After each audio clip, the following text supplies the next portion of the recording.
This is part 5 of chapter number 4, Magnetic Effects of Current of class 12th. In the previous parts, we have studied the theory portion of the magnetic effects of current. Now in this part, we'll discuss few CBSE board questions.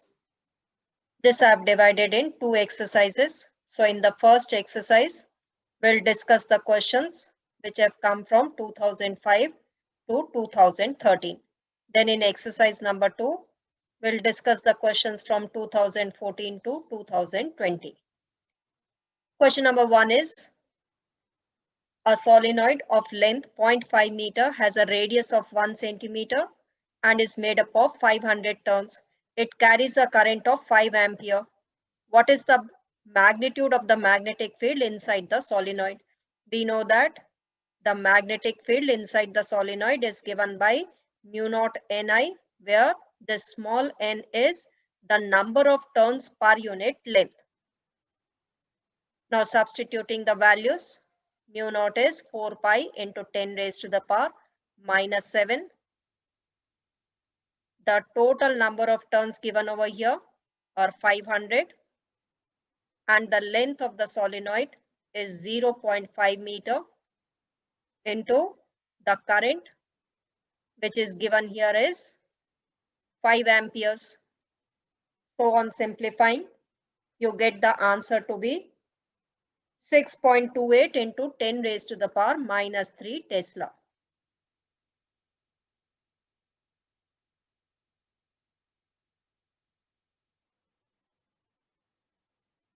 Question number 2 is, two circular coils X and Y having radii R and R by 2 respectively are placed in the horizontal plane with their centers coinciding with each other. So the two coils X and Y have a common center. The center of these two coils are the same. Now, given that the X coil has a radius R and the Y coil is having a radius R by 2. The current flowing in the X coil is in the clockwise direction, which is I. Okay, so this is the current in the X coil. Now, what should be the current in the Y coil to make the net magnetic field at the center 0?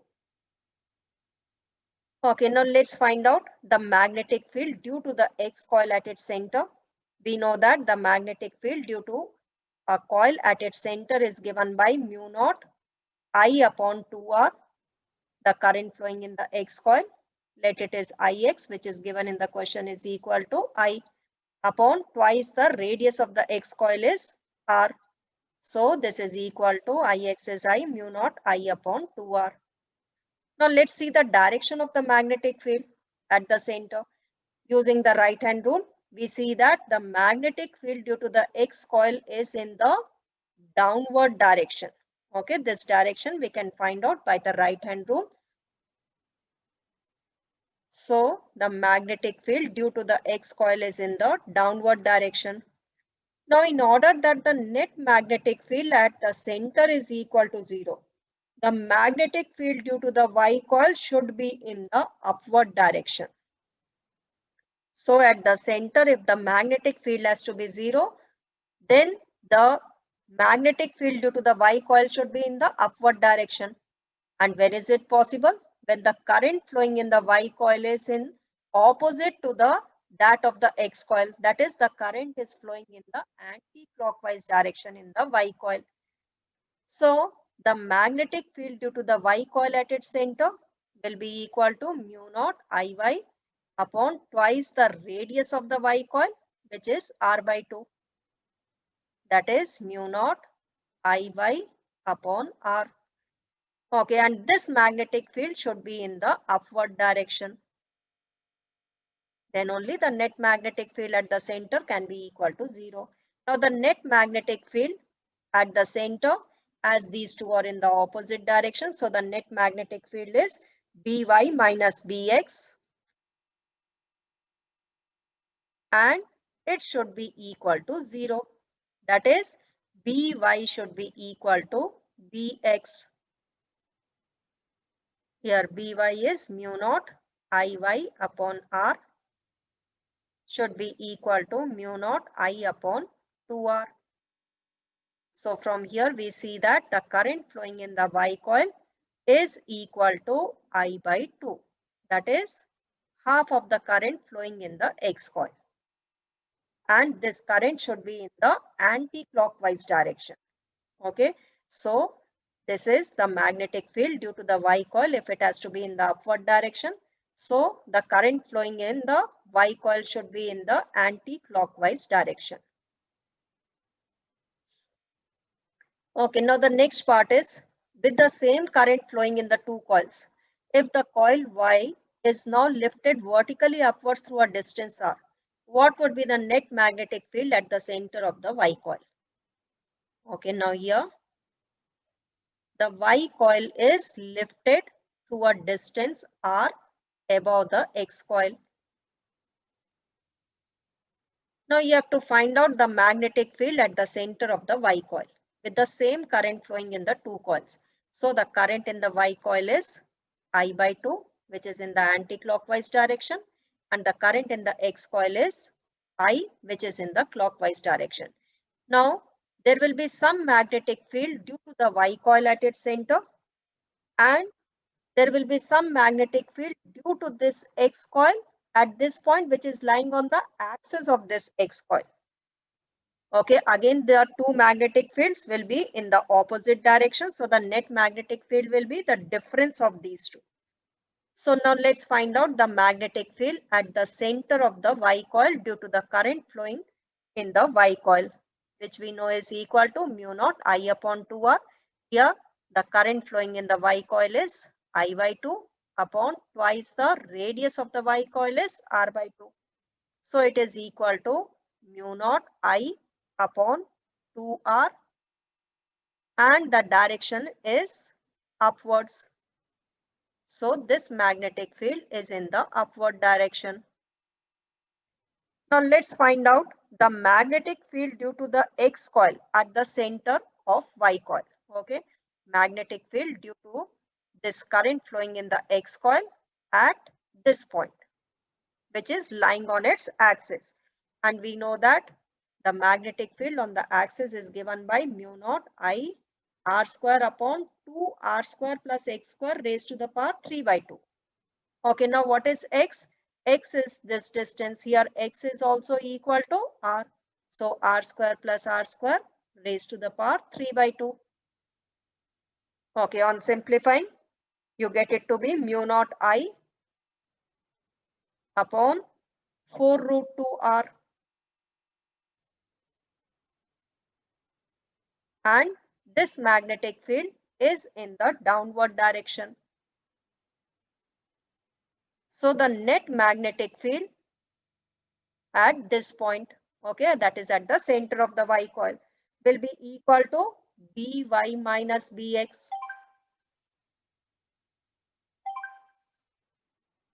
Okay, on simplifying, we get mu naught I upon 2R 1 minus 1 upon 2 root 2. So the net magnetic field at the center of the Y coil due to the current in the X coil and due to the current in the Y coil. Okay, so this will be the net magnetic field at the center of the Y coil. Question number 3. Two identical loops P and Q, each of radius 5 cm, are lying in the perpendicular plane such that they have a common center as shown. Find the magnitude and the direction of the net magnetic field at the common center if they carry the currents 3 ampere and 4 ampere respectively. Okay, let the current flowing in the P coil is along this direction, which is 3 ampere. And let the current, this is the Q coil, and let the current in the Q coil is 4 amperes, let it is flowing in this direction. So there will be some magnetic field at the center of the P coil and then some magnetic field at the center of the Q coil. Let's find out the magnetic field at the center of the P coil due to the current flowing in the P coil. We know is equal to mu naught, the current flowing in the P coil upon twice the radius of the P coil. Okay, given here is the current flowing in the P coil is 3 ampere upon twice the radius of the P coil is 5 centimeter. So 5 centimeter, 5 into 10 raised to the power minus 2, that is 0.05 meters. So this is the magnetic field due to the p coil.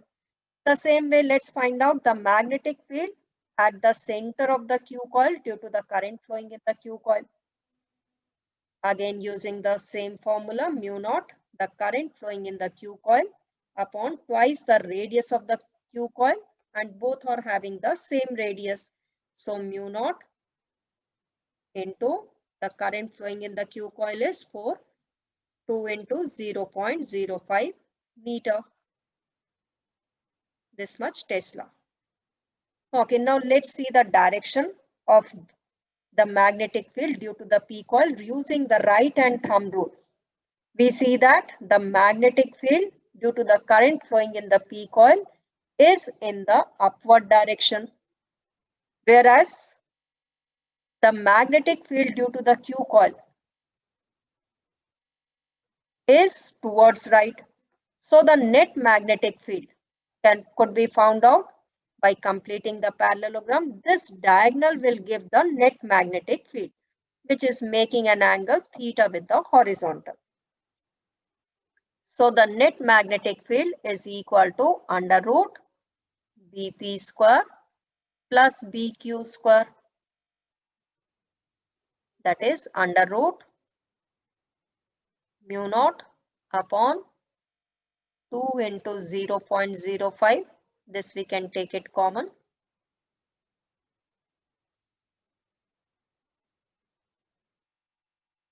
Three square plus 4 square. On simplifying it, you get it to be 2 into 10 raised to the power minus 5 Tesla is the magnetic field at the center of these two coils. Okay, now as magnetic field is a vector quantity, so here we have to mention the direction also. Direction is given by tan theta. Tan theta is perpendicular upon base, that is Bp upon Pq.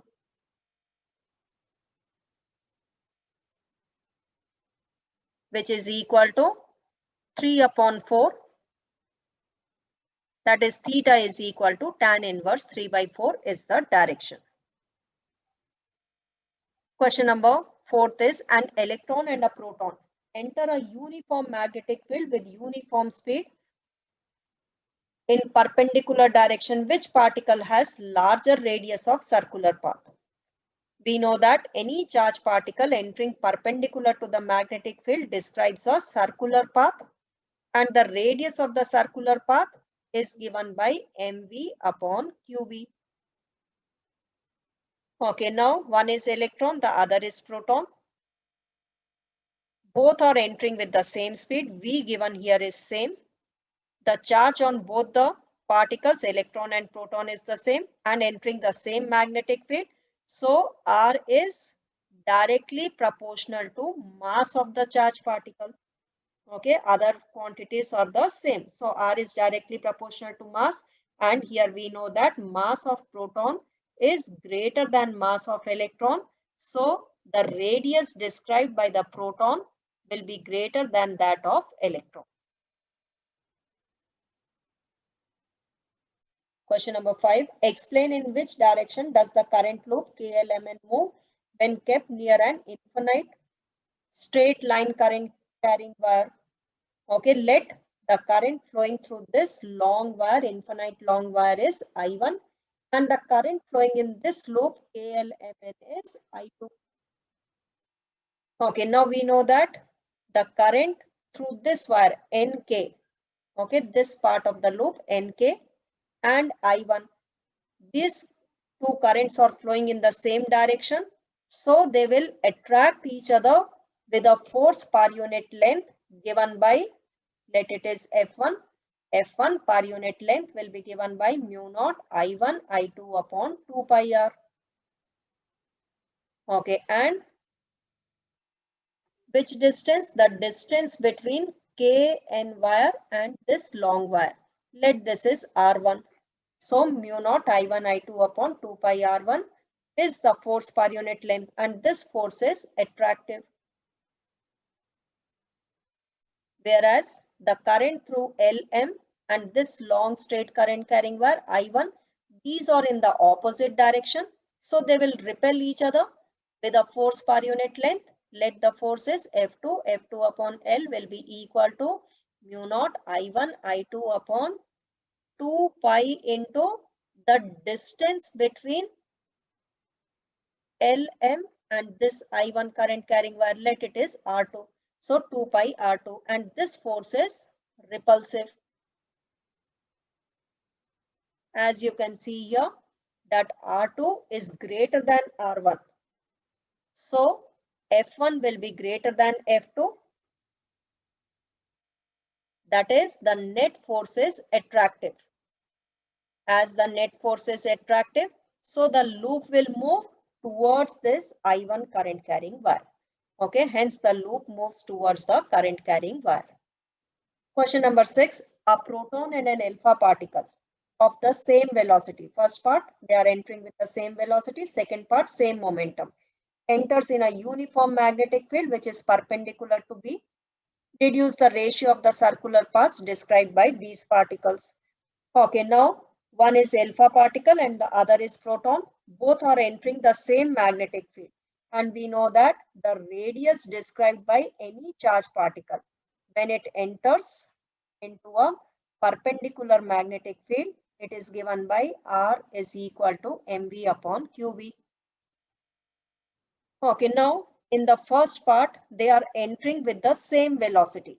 So here V is same, and also they are entering in the same magnetic field. So B is also same. So here R is directly proportional to m upon q.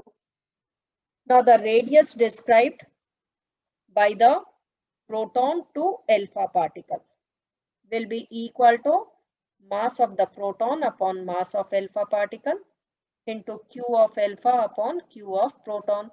Mass of the alpha particle is 4 times the mass of the proton. So mp upon m alpha will be 1 by 4. And the charge of the alpha particle is twice the charge of the proton.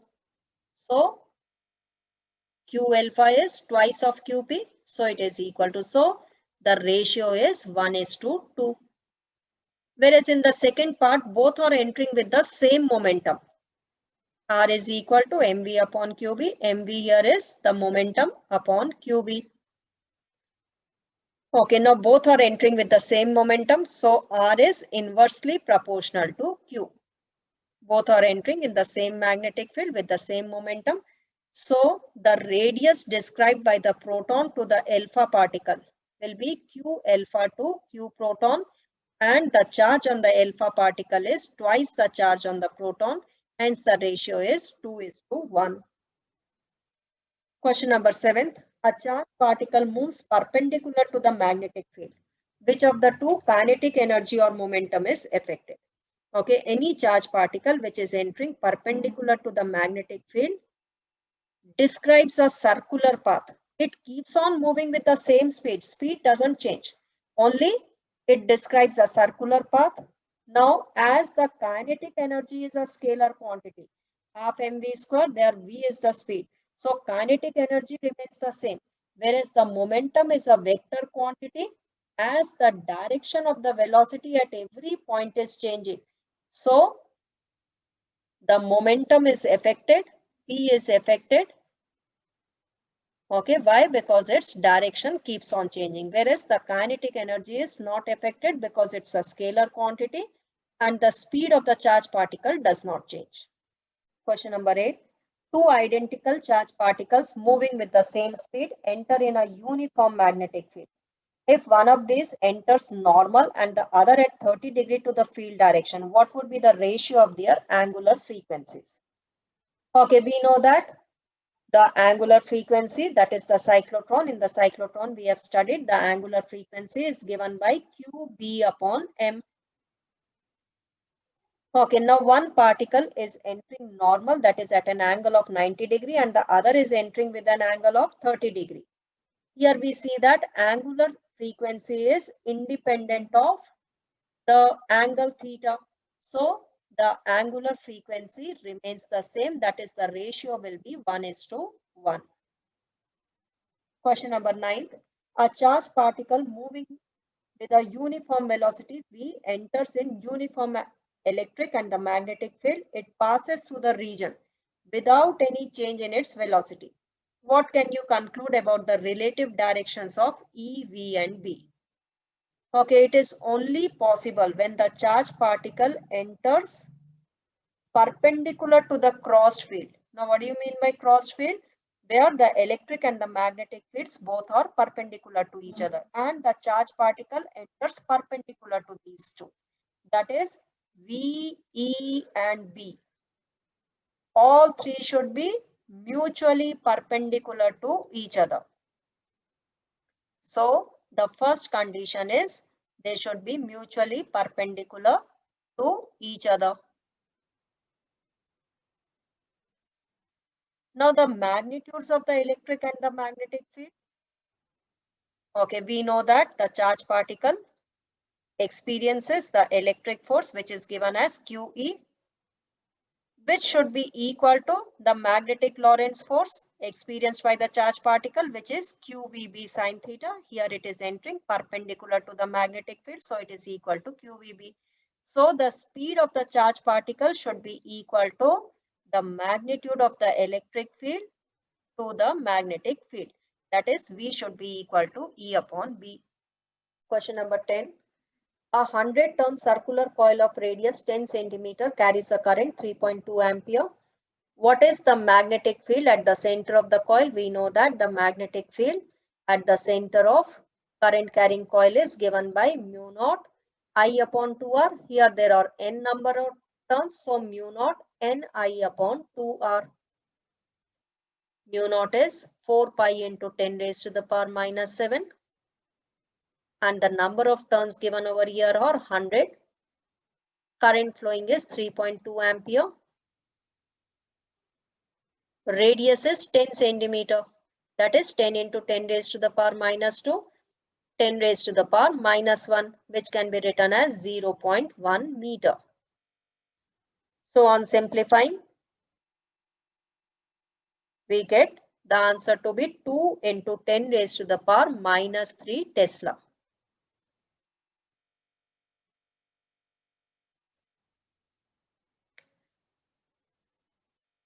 Second part is, what is the magnetic moment of the coil?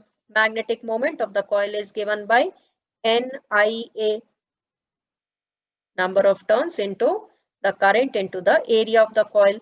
Okay, as the coil is circular, so the area will be equal to pi r square. Substituting the values, current here is 3.2 ampere, 3.14 into r square, 0.1 whole square. On simplifying, you get the answer to be 10, and the unit of magnetic dipole moment is ampere into meter square. Question number 11. A charged particle moving in uniform magnetic field, if loses half of its kinetic energy, how does the radius of curvature change? Okay, any charged particle, when it enters a uniform magnetic field, the radius described is given by mv upon qb. Okay, now this expression we have to bring it in terms of kinetic energy. We know that mv is momentum, and the momentum is related to the kinetic energy. Kinetic energy is p square upon 2m.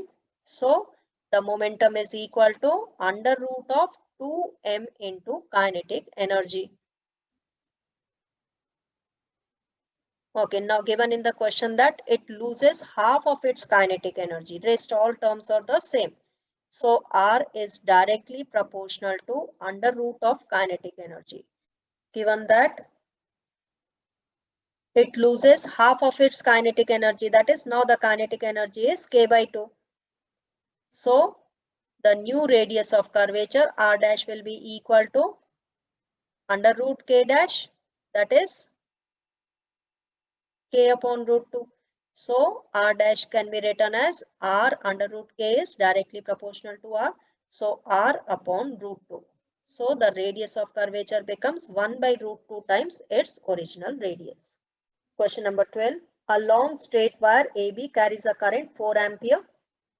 So the current through this wire AB is 4 ampere. A proton which is traveling with a speed of 4 into 10 raised to the power 6 meter per second parallel to the wire 0.2 meter away in the opposite direction. Calculate the magnitude of the force and the direction on the proton. Okay, now first we'll find out due to this 4 ampere current carrying wire, there is some magnetic field at a point P. Okay, forget about the proton is moving in the opposite direction. First, we'll find out the magnetic field due to this 4 ampere at the point P. Okay, so the magnetic field at this point P will be given by mu naught I upon 2 pi r. Due to any long current carrying wire, the magnetic field at a distance r is given by mu naught I upon 2 pi r. Okay, so substituting the values 4 pi into 10 raised to the power minus 7 is mu naught into current flowing is 4 ampere upon 2 pi into the distance of this wire from this point P is 0.2 meters. So on simplifying, we get it 4 into 10 raised to the power minus 6 Tesla. Now let's find out the direction of this magnetic field at point P. Using the right hand thumb rule, we see that the magnetic field at point P is perpendicular to the plane of the paper inwards. Okay, so the magnetic field is perpendicular to the plane of the inverse, that is we can show it by cross. This is the direction of the magnetic field. Now in this magnetic field, the proton is moving with 4 into 10 raised to the power 6 meter per second perpendicular to the magnetic field. Any charged particle moving in the magnetic field experiences a force which is given by QVB sine theta. Here theta is equal to 90 degree. You can see that the velocity is perpendicular to the magnetic field. So theta here is 90 degree. Okay, now which particle is moving? It is the proton. So the charge on the proton is 1.6 into 10 raised to the power minus 19 coulomb. Velocity is given as 4 into 10 raised to the power 6 meter per second. And the magnetic field is 4 into 10 raised to the power minus 6 Tesla. So on simplifying, this force comes out to be 25.6 Newton. Now let's find out the direction of this force. Using Fleming's left hand rule, we can find out its direction. The Fleming's left hand rule states that if the first finger of the left hand points along the direction of the magnetic field, the center finger along the direction of the motion of the charged particle, then the thumb of the left hand will give the direction of the force, okay, where all three are stretched mutually perpendicular to each other. So here you will get the direction of the force to be towards right, that is away from the wire. So the direction is away from wire. Question number 13. What is the direction and magnitude of the net force acting on the loop? So this is a long straight current carrying wire in which 25 ampere current is flowing, and there is a loop close to it in which 15 ampere current is flowing. So some force will be experienced on this arm which is close to the wire. So first let's find out the force on arm close to the wire. Let this force is F1. We know that between any two current carrying wires, the force per unit length is given by mu naught I1 I2 upon 2 pi r. So the force will be equal to mu naught I1 I2 upon 2 pi r into the length of this wire. Okay, substituting the values, mu naught is 4 pi into 10 raised to the power minus 7. I1 here is 25 ampere. I2 is 15 ampere upon 2 pi. The distance between the two wires is 2 centimeter, 2 centimeter, 2 into 10 raised to the power minus 2. That is 0.02 meter. Into the length of this wire is 25 centimeters, which is can be written as 25 into 10 raised to the power minus 2. that is 0.25 meters. On simplifying it, this force comes out to be 9.3 into 10 raised to the power 4 newtons. Now let's find out the direction of this force. As the current is in the opposite direction, so the force is repulsive. That is, the direction of the force will be away from the wire. So the direction is away from the wire. Now let's find out the force on the other arm.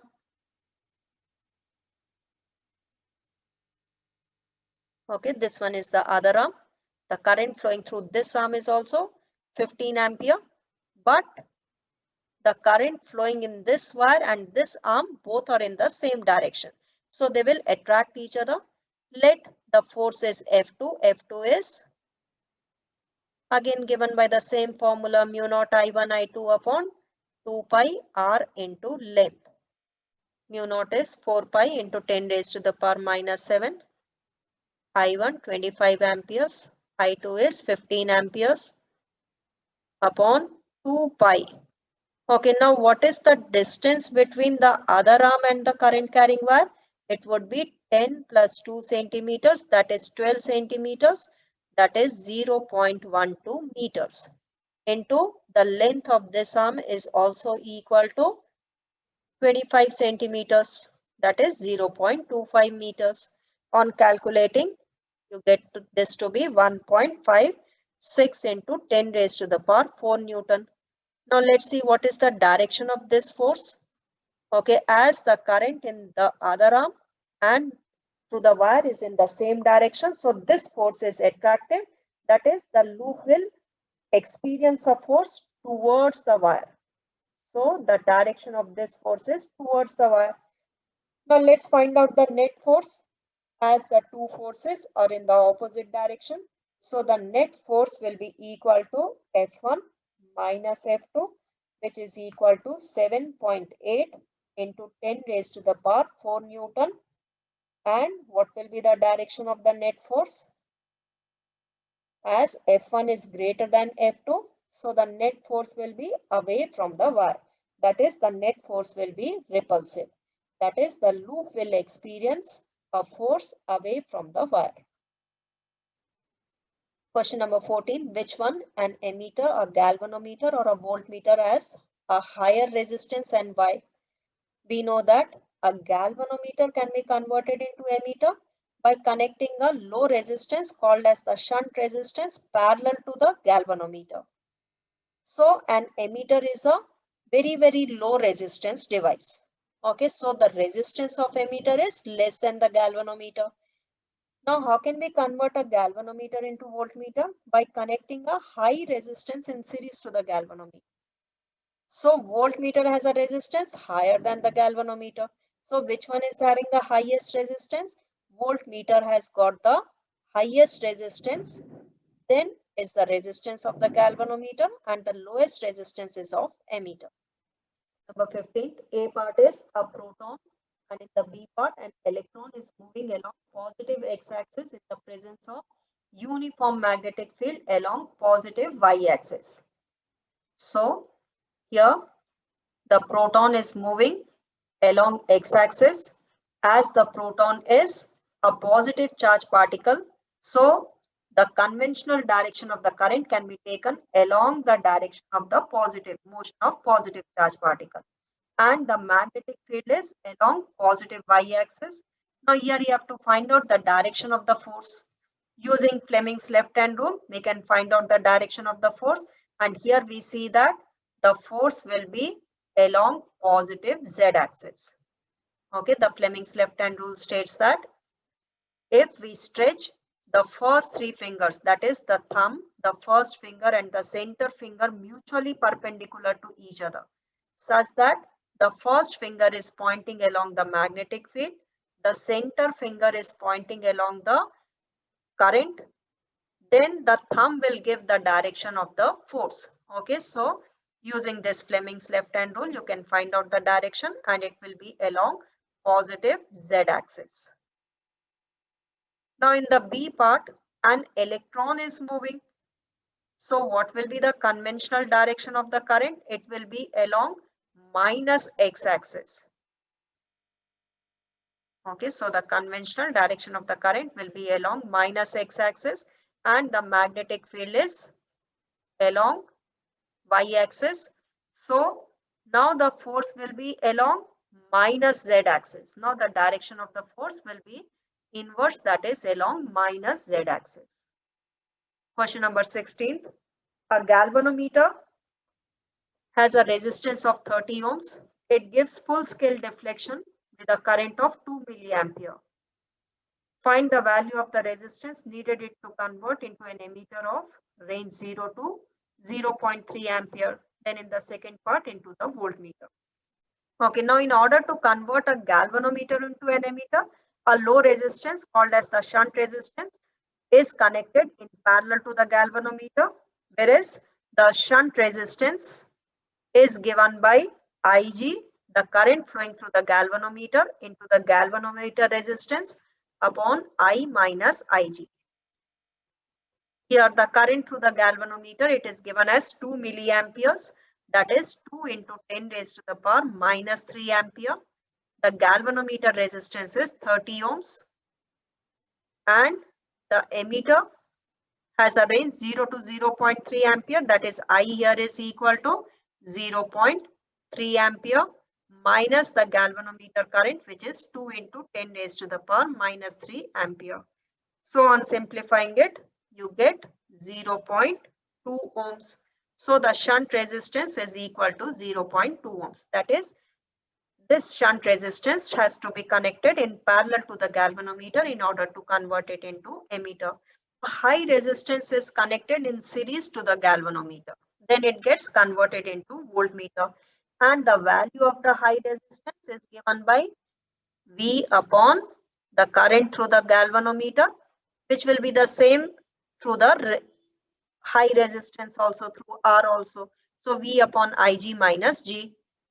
Substituting the values, the voltmeter range is given by 0.2 volt and the galvanometer current through the galvanometer, which is 2 milliampere, that is 2 into 10 raised to the power minus 3 ampere minus the galvanometer resistance.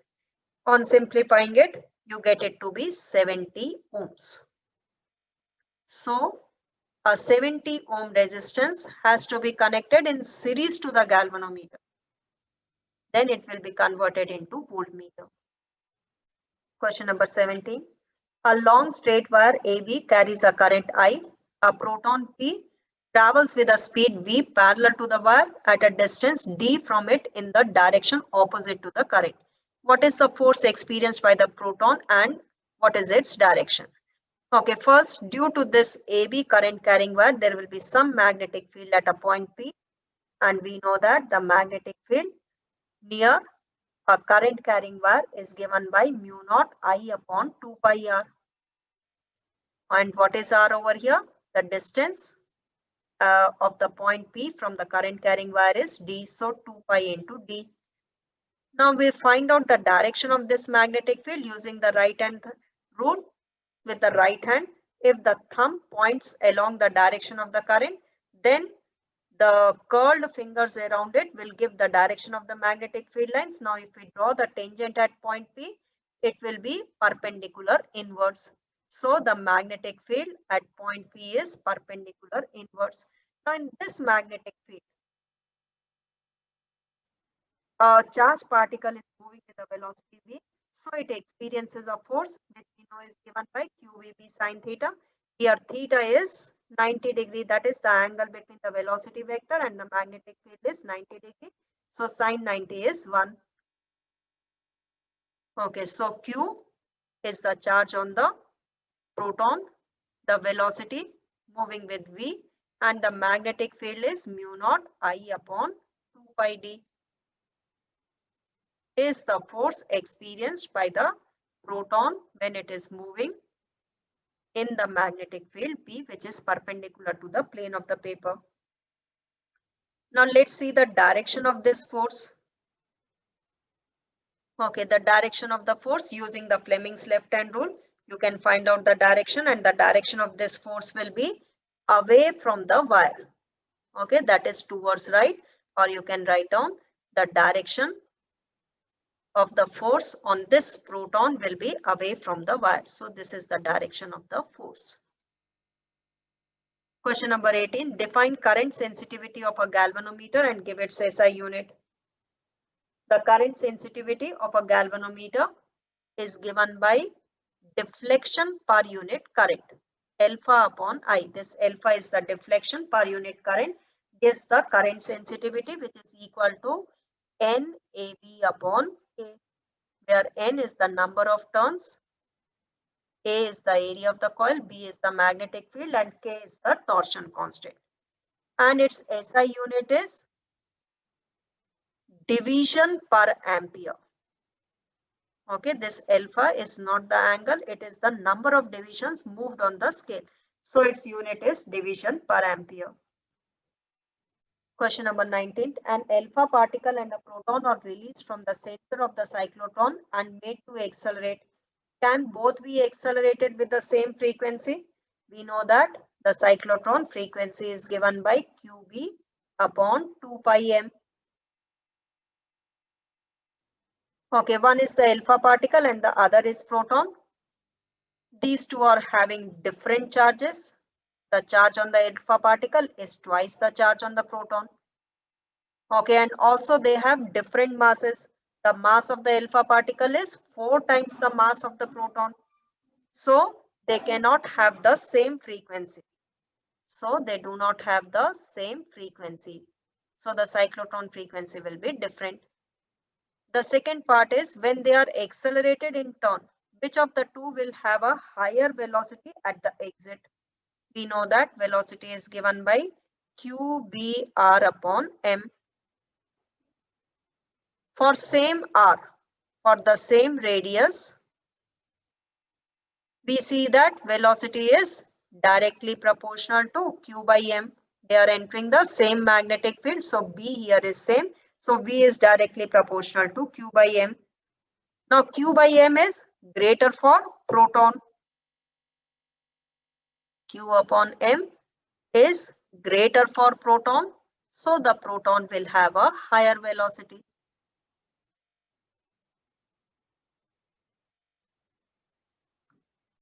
So velocity of proton will be greater than velocity of alpha particle. Now in the next exercise, we'll discuss the board questions from 2014 to 2020. So in order to watch that, kindly subscribe to the channel and keep watching. Thank you.